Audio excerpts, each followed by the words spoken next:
I'm up here in Miami Beach with my wife Gabrielle, and we are bicycle riding. And we just took a break. I wanted to share with you some of the changes that have occurred for me, or some of the transformations, because there was a time where I was really attached to the struggle. And I'm gonna ride up so you guys can see where we're at on the ride while we do this. But I wanted to do this now and not wait until I got back.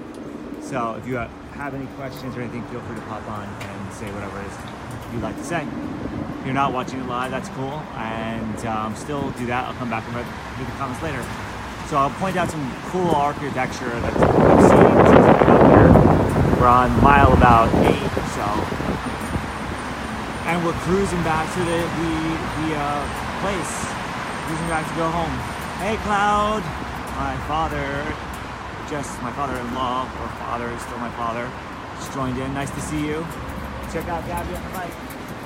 Dad, Don. Hello. Your dad. Oh, my dad. Hi, Dad. Haha.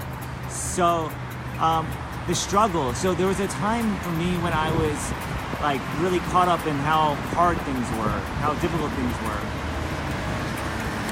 And the more that I reaffirmed that it was a struggle and things were difficult, the more struggling I did. And I would look for all the ways in which I was struggling.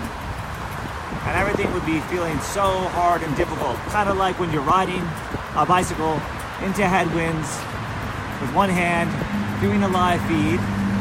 This could be perceived as a struggle. And at one point in time, I would have been like, oh my God, I had to ride the whole time and the wind in my face and all this other stuff. There's Gabby passing me. My legs are on fire. I don't exercise, so this is like a 10-mile bike ride. No big deal. No big deal. Having fun. So that's the thing. That's turning the struggle into the play. And we can do that in so many ways. Like, I've learned to do that now in a relationship, right? And in our relationship, we definitely have that struggle element where it's helping us to expand, get more things, become better at being who we are. Yeah. Better at knowing ourselves. Well, we use it for the lessons, and then we grow from it right away. Crazy there. So, but we do it in a way that's fun. So many times in the past, I would do it in a way that would instigate arguments or make me right, or some kind of weird power play, not consciously doing it. Look at that thing. That's a $250,000 car right there, that Porsche. If you can even get one. So it's like all that stuff's everywhere around here. It's insane. Coming to the bathhouse soon. That place is something else.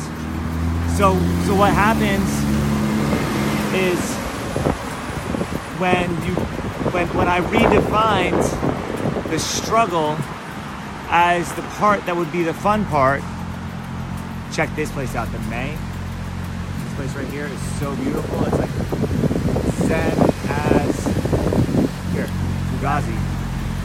Sorry I didn't tell you, but I'm gonna just take them to this. We actually almost lived here. This place. That was one of our faves. Made it to the finalists when we were looking for places here in Miami, but that gorgeous place didn't make it. So when I actually changed from struggling to I'm gonna just make this fun and look for the fun part in this and see how this can be like something I'm just gonna enjoy. A couple of things happened. I did change some of the things I was doing, because there were some things that I was doing that I wasn't enjoying and I was struggling with. So that was certainly part of it. And that's like the first instinct for me anyway, is to make the change, just change what I'm doing. But something really unique happened while I was doing this, making this change.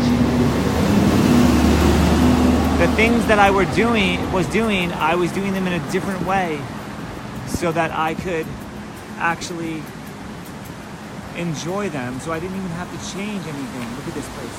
Look at this place. Amazing. Amazing. The Bath Club. Such a beautiful building. as I changed what I did, another thing happened, and actually I changed the way I was doing the things that I was doing so that I would enjoy them even more. Or just learn to enjoy them at all. And it made it so that I can right now pretty much do anything and get enjoyment out of it. So that was a struggle for me at one point in time. There was a time where I couldn't find anything that felt fun to me, which was crazy because there was a time before that where everything was fun. And I lost something. And what I had lost was really the appreciation for every breath that I get to take, the appreciation for every person I get to meet, appreciation for every smile I get to make on my own face or another's. So when I started practicing this again, the struggle really truly became playful, became a game. A woman asked me today, what do I do? And it was really interesting because I've been in this phase of transition in how I define what I do and who I be and how I show up, or who I am really, how I behave, the type of person I am. I've been changing that in a very rapid way. With such a level of accountability and integrity and honesty. None of those are the same things, by the way. Being courageous and vulnerable and making sure that I fully give of myself. It's the number one thing every day. I have an affirmation that I read. And the key component is I will give myself fully to the world. And the struggles, all those tough things, just seem to disappear, and the results and the relationships that I've grown as a effect of this has magnified. And I invite you to join me if this stuff sounds like it would be a fun thing to do for you. I invite you to join me with this, and I'll talk about it more another time. Thanks for tuning in, guys. I'm gonna get off. I'm gonna use 2 hands.